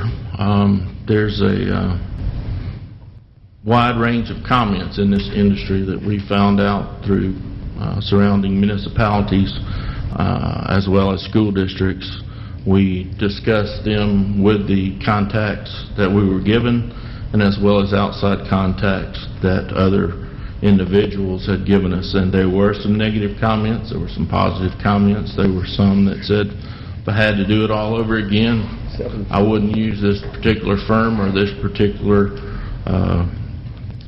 landscape architect or engineer, because we found that we didn't list our projects as a turnkey project. We went out with a different engineering firm and landscape architect firm, and then we went to a bid and we got a synthetic turf dealer, and after it was installed, they wanted to point fingers to the architect wanted to point towards the engineer. So there's all kind of recommendations, accolades out there, and we did consider what we had available. Further discussion? Councilman Eichelhardt. Thank you, Mr. Mayor. We always want to get the best price we can. There's no question about that. But the cheapest is not always the best. And I think we've got to keep that in mind. And our goal, of course, is to provide the best quality field that we can. So what is your professional opinion of what the best quality product, the best value, and the complete package of what we put out is? My staff's visited numerous facilities, both municipal as well as college. We walked upon a lot of them. We considered recommendations. I have 3 members of my staff that's on the Sports Turf Manager Association. Actually, one of them is leaving next week to pay his own way to go to the Synthetic Turf Council conference. And the committee, we brought all that information to the committee, and as a committee we moved forward that the best product was a Medallion Shaw product, simply because they answered all RFP questions that we asked. They presented it back in the presentation. They met all our RFP requirements, as well as answered specific questions that our city engineer, which he is an engineer, he's not the city engineer, Mark Wolf, had about stormwater. So we feel confident as a committee. And there again, we did not know the price. As part of the whole process, we put forward the best effort to move forward with the best company that we feel has the best product for the city of Roswell. Thank you. Councilmember Diamond. One more question. Mr. Davidson, are you comfortable with the letter from Shaw that protects the city going forward on this? I'm very comfortable with the process, yes. Any other questions? Yes, Councilmember DiPolito. Just for clarification, Mr. Davidson, did you say you're comfortable with the process or you're comfortable with the letter? I'm comfortable with the letter and the process. And the process. So you feel the RFP process was followed per the city policy? Yes, sir. Okay, and you feel that's a valid process? I feel it's a very valid process that's been followed for years. Okay, thank you. So there was nothing different done on this particular process? Not by the city staff, no. Okay, thank you. An important component of this project, in fact 50% of the project, is the base, and I believe a significant portion of that is drainage. And I'd like to ask Mr. Wolf to come up and just give us his opinion as a stormwater engineer as to the different proposals and your comfort level with the selection. I'm comfortable with the selection. As you said, the base is a huge part of the installation process. All of the four respondents that were part of the interview process that I sat in on, I think they're all capable. We felt the most comfortable with the answers we got from Medallion, as far as their process and their quality of work that they perform. And you're comfortable that the drainage that we're providing for these fields is more than adequate, and we won't have any issues with flooding and so forth? I know we have some fields that are challenged at this point. Yeah, I'm comfortable that Medallion exhibited that they're able to do the work. Okay, thank you. Any other questions? Just wanted to make my comments. Councilmember Orleans drives a Cadillac, a great GM vehicle, and we appreciate GM in Roswell. I drive a 15-year-old car because I'm cheap. I probably would have put a different factor on the price other than 20%. So I'm not sure I would not have put a different factor in, and it may have changed things because I shop at the dollar store. Having said that, I have to agree with Mr. Walczak in that I would have put a higher number than 20%, and I would like the council to consider hiring the architect and engineer and engineer this thing. I've talked with my city administrator. She doesn't think it's going to bump up the price substantially if we hired our own engineer and did our own drainage work. I know there's lots of questions about this. I hate it when there are questions. I have no questions about the integrity of the staff, and they're feeling the most comfort with this product. On the other hand, I drive a beat-up old car, and I'm comfortable in it, so I would be a little more frugal, and I think it really comes down to price. But I am comfortable with the process. I'm comfortable with the integrity of staff and their recommendation, but I'd be a little cheaper. That's just one man's thought. Other comments? Councilmember DiPolito. Thank you, Mr. Mayor. Yeah, I agree that I think price is critically important. I think in this particular case, the ability of the contractor to perform is of the utmost concern, in my opinion. Doesn't mean price is not important. Price is very important. But I think it's critically important to make sure that we have a product that's installed properly, that drains well. The last thing we need is to have something installed that does not meet the expectations of our residents. And our residents live in Roswell because they love the quality of life. They expect quality when they go out. I think GM's moving here is evidence of the quality of life we have and the fact that we are building a great Roswell, and we need to continue to do that. So I'm comfortable with staff's recommendation. I'm concerned about going back and try to rework this and cut corners because I think we'll really be defeating ourselves. So in this particular case, we really need to consider the fact that who builds it, how they build it is critically important because it's going to have an impact on these fields for certainly the first 10 years of the original product, and the base will have an impact for a lifetime. Any other comments before we entertain a motion? Councilmember Wynn. Thank you, Mr. Mayor. I agree wholeheartedly with Councilmember DiPolito. It's almost like building a house. You know, sometimes you don't go with the lowest price. You go with who you're comfortable with. The turnkey, to me, is a huge asset here. We don't need subcontractors that we don't know where they're coming from, who they are. I have full confidence in our staff.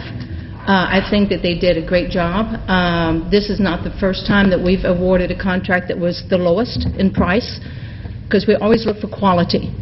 And that's what we're going to go with. And I think it's also integrity. I wasn't going to bring this up, but I'm going to.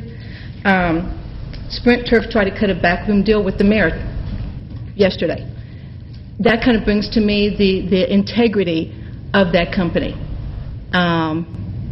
Sorry, I'm going with that. I wasn't going to bring it up, but it just irritates me that I'm sitting up here and the city is saying that we're not transparent, that we don't show everything. Well, maybe Sprint Turf didn't do the same thing that you all said that we're supposed to do.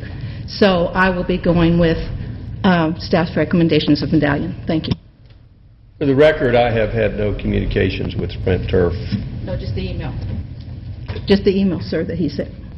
Well, I didn't read the email from Sprint Turf that came in today, so I couldn't comment on that email. I think there was a big pile of emails. So I have had no communication with any of the vendors throughout this process. Other comments? Councilmember Price. Yes. Up until tonight is the first time I saw anybody from the Medallion firm, and they spoke as a citizen of Roswell. I mean, I'm surprised that we're not getting a presentation from them and the opportunity to ask them questions. So that bothers me. It bothers me that the initial bid difference was $525,000. It's come down now, but in that coming down, we've actually gone with an inferior product, and other entities were not allowed to bid for a lesser product. I'm concerned that it's been mentioned by one of our staff, and we're not going to doubt our staff's comments, that there has been contact with a council member prior to the bidding process, and I know I've been accused of talking to people, but I've talked to the people who come to our committee meetings, and if they come to our committee meetings and they're disgruntled, then I want to know why. So yes, I have approached the other entity that came to the committee meeting, mainly because I wanted more information. I have not had any encounter with anyone from the recommended company, so therefore I have not had a chance to ask them questions, but we didn't so far get a chance to ask them questions this evening.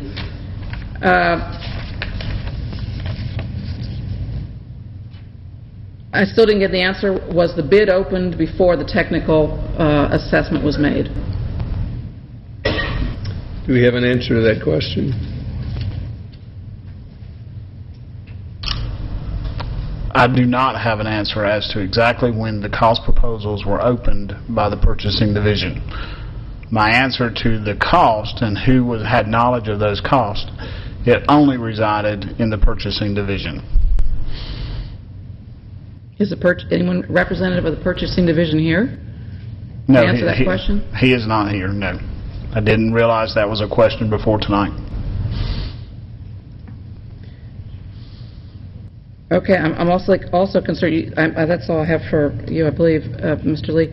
Thank you. I'm concerned, that we would be spending for essentially, our engineer has said they're essentially comparable products, that we're not dealing with something that would be substandard. We have 3 bids that are very, very similar compared to one that's way out of range.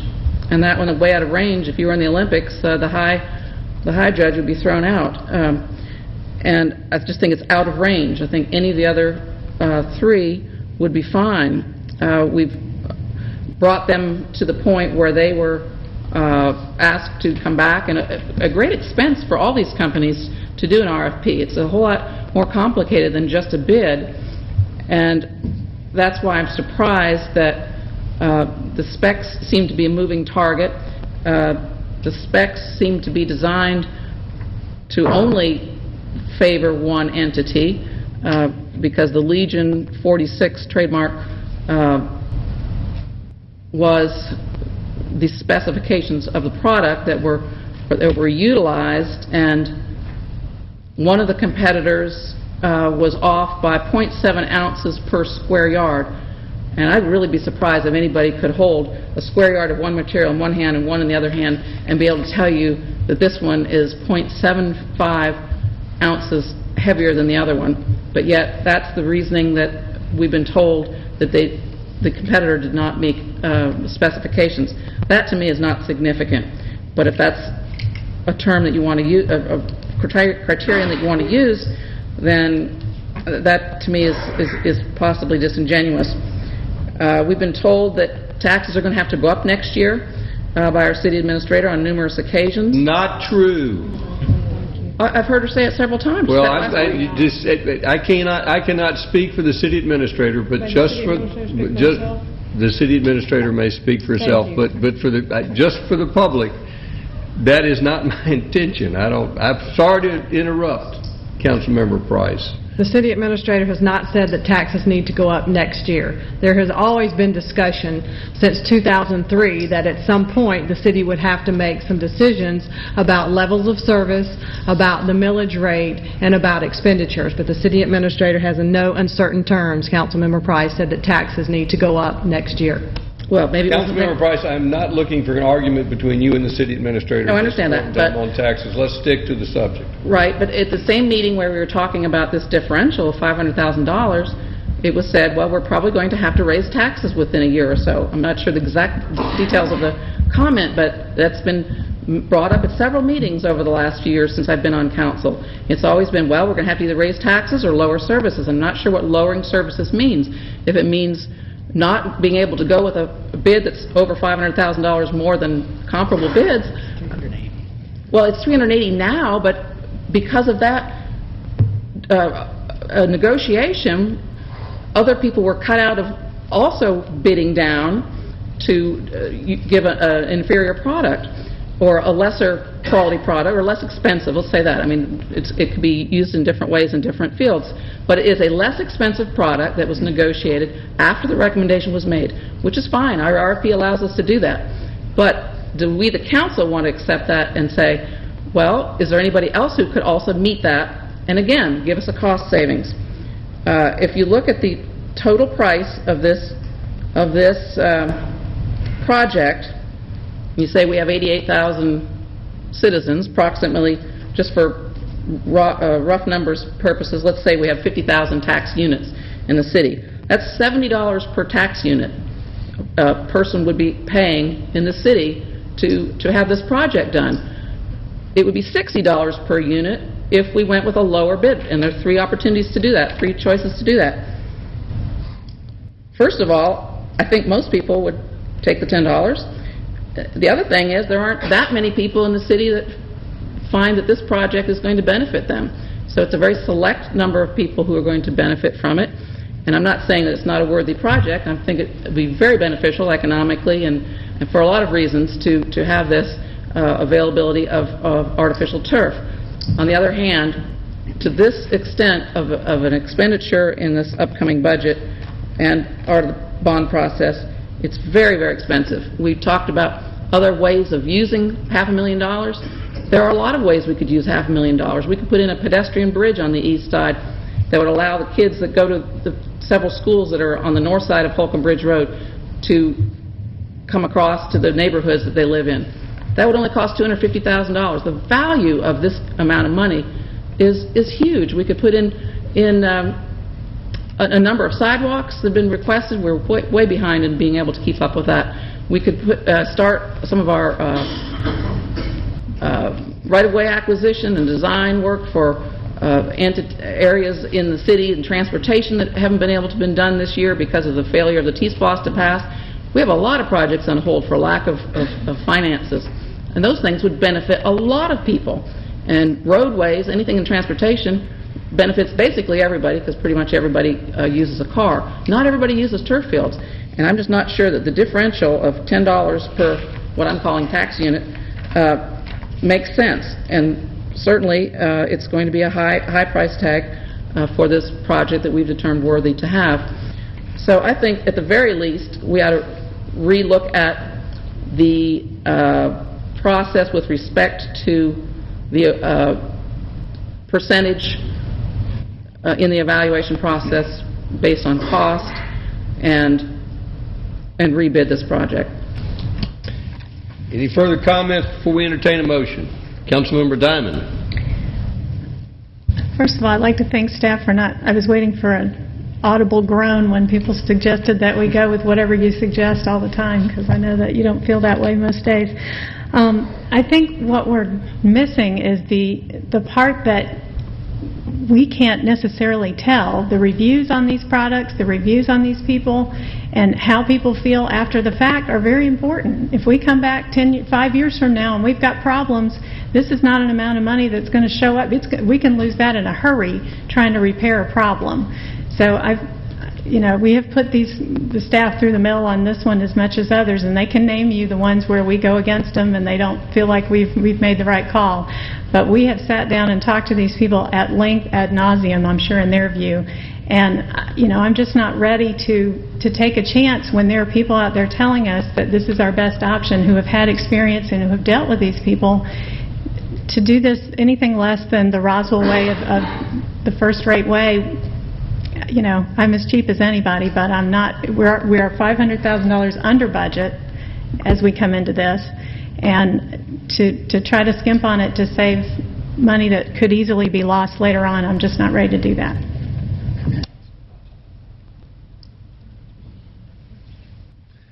Any other comments before we entertain a motion? Do we have a motion?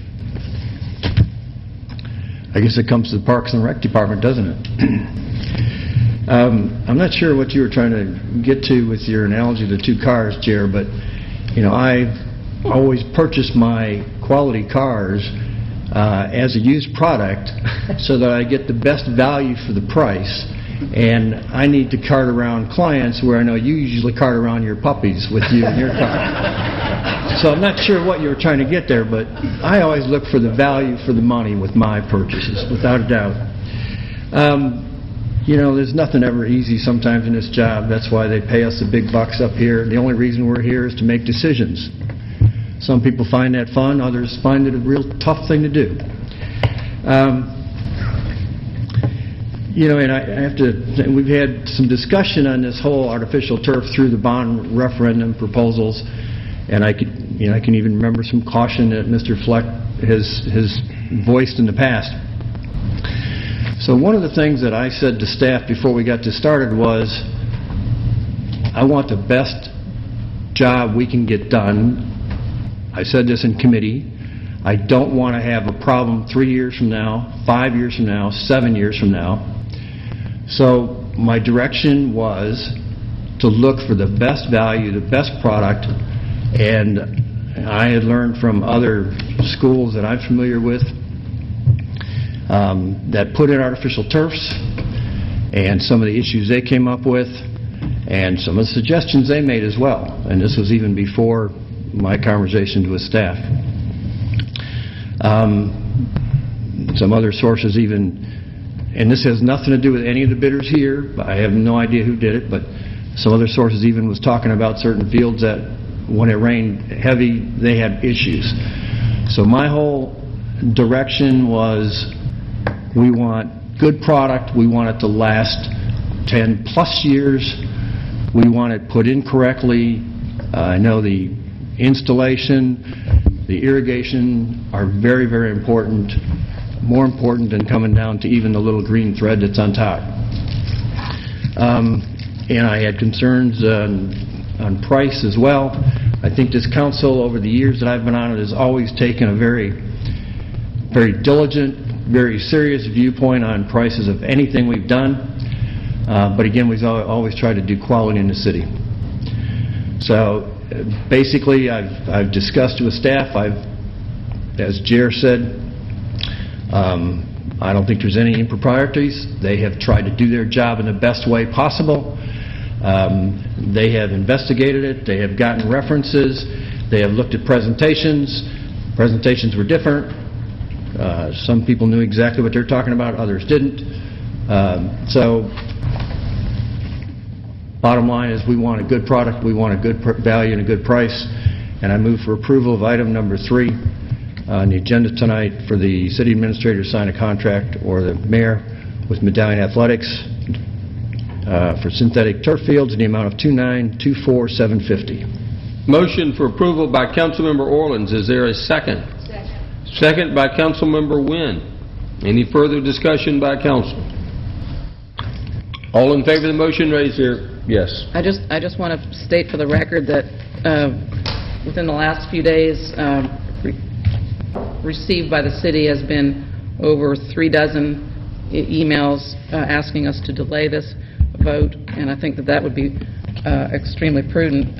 Again, we've never had any presentation, an opportunity to question the firm that's being recommended. Councilmember Orlins. In reference to the emails, since that's been brought up, I would also like to clarify that the source that was sending out the information for the emails made a reference to something that Mr. Joe Glover said, and it was taken totally out of context. They were referencing him saying their price doesn't matter, but his whole point in discussion at that time was, in the first part of the bid process, price was not considered. It was all the technical, the quality, the installation and stuff that was a consideration. Price was not there. The price came afterward, as you've heard many times tonight. So I just also want to clarify that the source in sending out those emails was either misleading, or didn't understand, or didn't have their facts. We have a motion and a second. Any further discussion? Councilmember Price. Yes, I guess I should have said more about these emails that were received today. I only got them just before I came into this meeting. I haven't had a chance to read them. If you've had a chance to read them, then you're ahead of me. But I feel like if there's mounting opposition and concern, and I know these emails were only those that were received as of, I think, 5 o'clock, and I know on my own phone I've received probably a dozen more since 5 o'clock.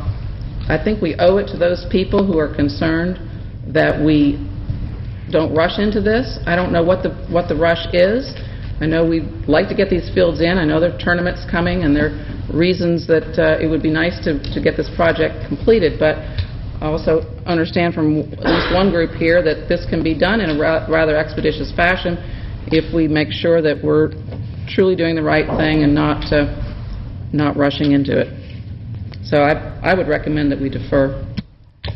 We have a motion and a second. Any further discussion? Councilmember Diamond. I just want to clarify, because maybe I was dreaming. I'm thinking we had it at committee once, and we deferred it because we had a bunch of questions. And then we talked about it again, and I thought I remembered a gentleman from Medallion at one of those meetings. That's correct. I thought, I even remembered who you were. So, okay, thank you. I just wanted to verify that we did have a chance to talk to everybody. Any further discussion? All in favor of the motion, raise your hands. Councilmember Orleans, Councilmember Eichelhardt, Councilmember Wynn, Councilmember DiPolito, and Councilmember Diamond voting in favor of the motion. All opposed? Councilmember Price passes 5-1. Councilmember Diamond, if you'll call the balance of the community development agenda. Yes, sir. Actually, this first item is the applicant is someone with whom I have just made an investment, so I'm going to need to recuse myself. So I will let Ms. Love read this item, please. Thank you. This item is a residential variance request for 185 and 195 Park East Drive, Park East on Crabapple land lot number 390. Mr. Townsend? Yes, thank you very much.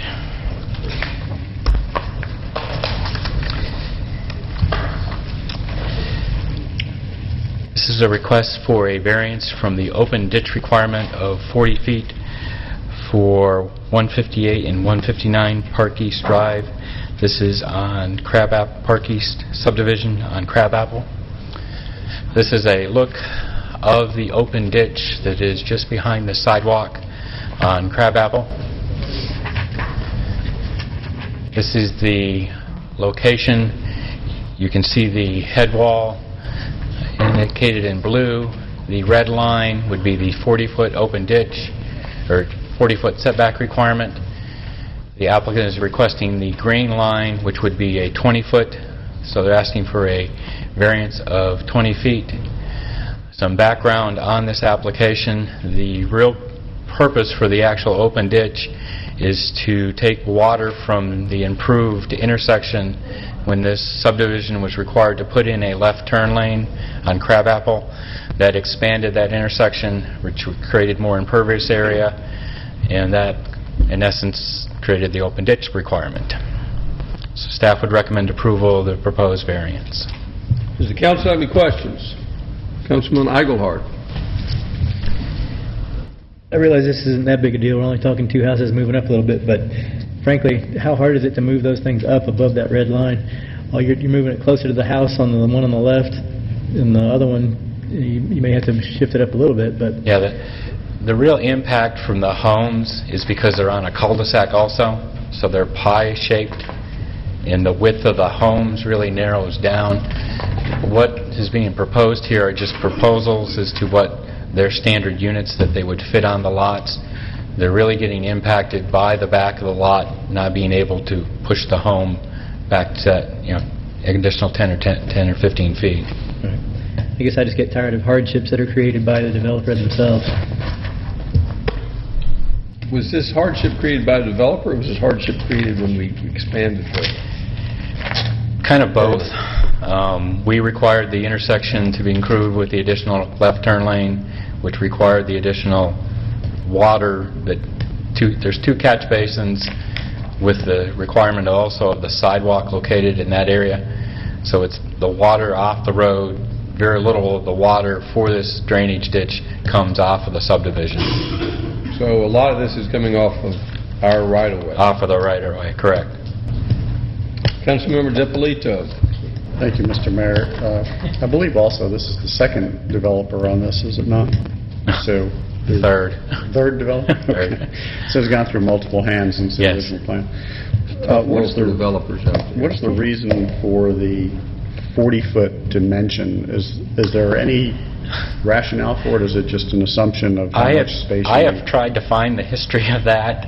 It is in our old subdivision regulations on some of our plats that we have 30, 40, 50 years ago. And I think it is more of a requirement when open ditches are established to keep the structures out of them so they can be cleaned out in a manner, if they get full of trees or full of things of that nature.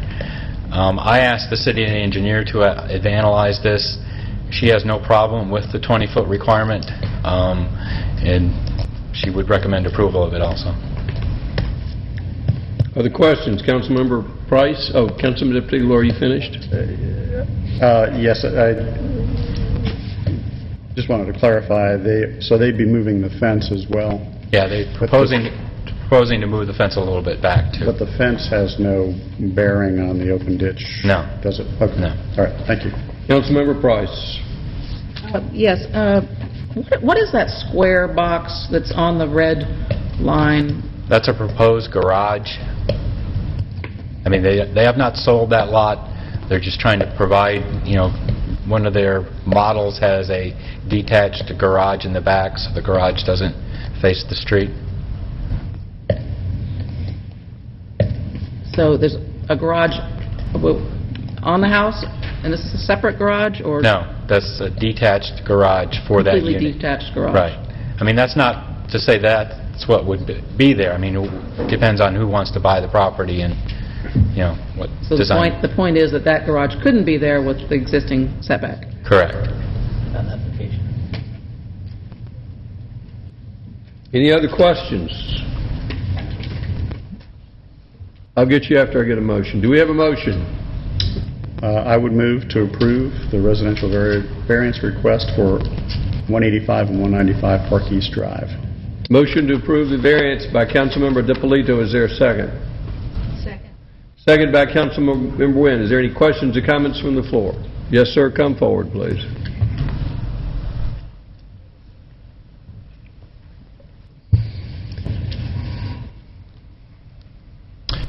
Jake Lilly. I live at 265 Junction Tract. I received this card in the mail, and I find this very amusing, actually. Am I going to be neighbors with Mrs. Diamond? You'll have to ask her. She's recused herself out there.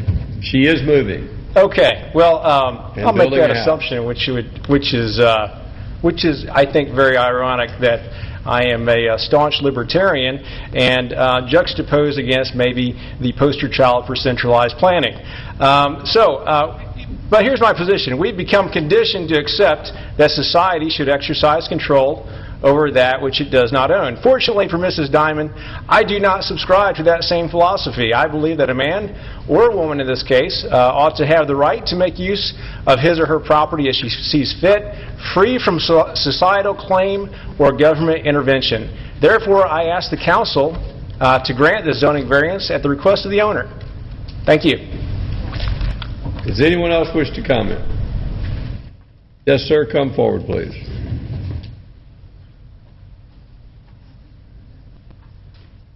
Good evening. Shane Roach with Brightwater Homes, 5198 Baldwin Terrace, Marietta, Georgia. I am the applicant, and I just wanted to... I apologize for not calling you. Yeah, I that's thought okay. we were going real well. No problem. I came in right at 7, didn't get a chance to let you know that I would like to speak. Maybe I'll just address Councilmember DiPolito's question about I guess the responsibility of the developer in this particular hardship. Given the pie-shaped lots, which Mr. Townsend had alluded to, makes it difficult to get a home of the typical size that's in the neighborhood. A part of the detached garage is intended to provide better streetscape, better character. You don't have a big garage on the front of the house. So we're really working to make sure that the neighborhood's beautiful. An unusual condition with a particular 40-foot setback that just doesn't quite jive with what's going on site, nor does it affect the intent of what's being done with the open ditch. So any other questions, I'd be happy to answer them. Does the council have any questions for the applicant? Councilmember DiPolito. Actually, I don't have a question, I have a comment. I have received numerous people who are very pleased with the connection to the park, so please make sure that your homeowner association maintains that, because there's a lot of people who really enjoy getting to the park that way, so that's a nice bonus for the area.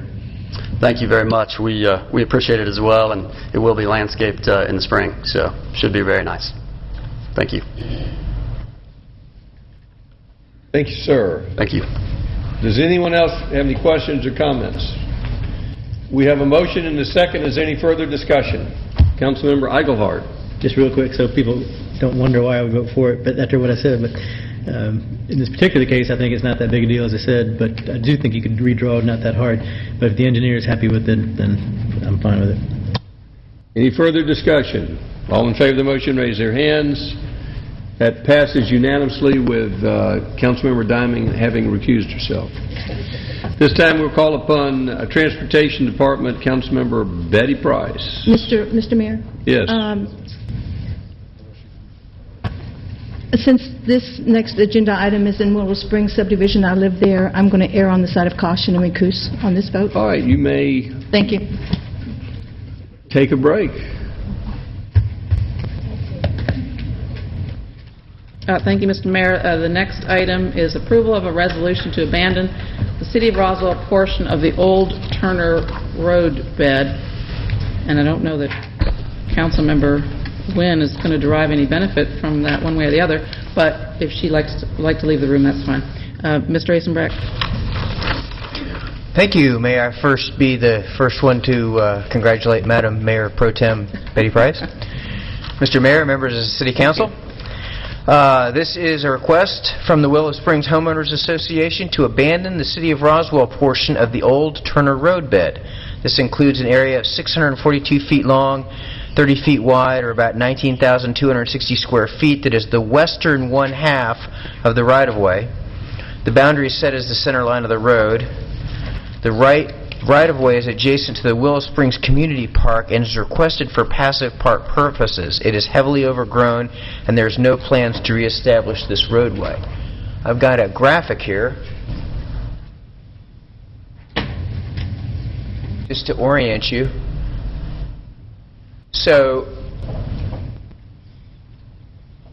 at the top of this graphic is Mansell Road, and off of this graphic is Haynesbridge Road. And so this is Willow Springs subdivision, and there's an old road bed, which if you go up there right now, you'd never be able to see. It's just woods, but it is in fact a road bed that at one time was severed by the way the Mansell Road was built. And so the way the city boundaries were drawn is unusual, but in this particular case, the city boundary is the center line of the road. And so this Willow Springs Homeowners Association, which you can see here, butts up against this roadbed property. And this is a neighborhood park that's adjacent to the road. Yes, sir. The park where is, we have great chili cook-offs and that's yes, sir. They have a pavilion. They have you can see these lines here. The topography lines. So it's their intention to add this to neighborhood park. Yes, sir. You can see right here. I think it's a great idea. This here is the. Do we need to know any park. more? Move to approve. Do we have a motion? Second. All in favor? Done deal. Thank you.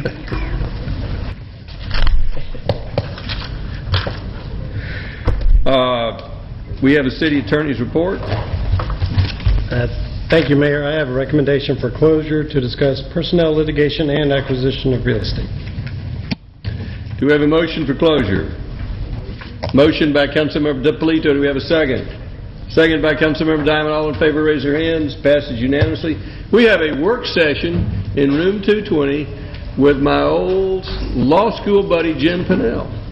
And I had nothing to do with hiring him. And budget.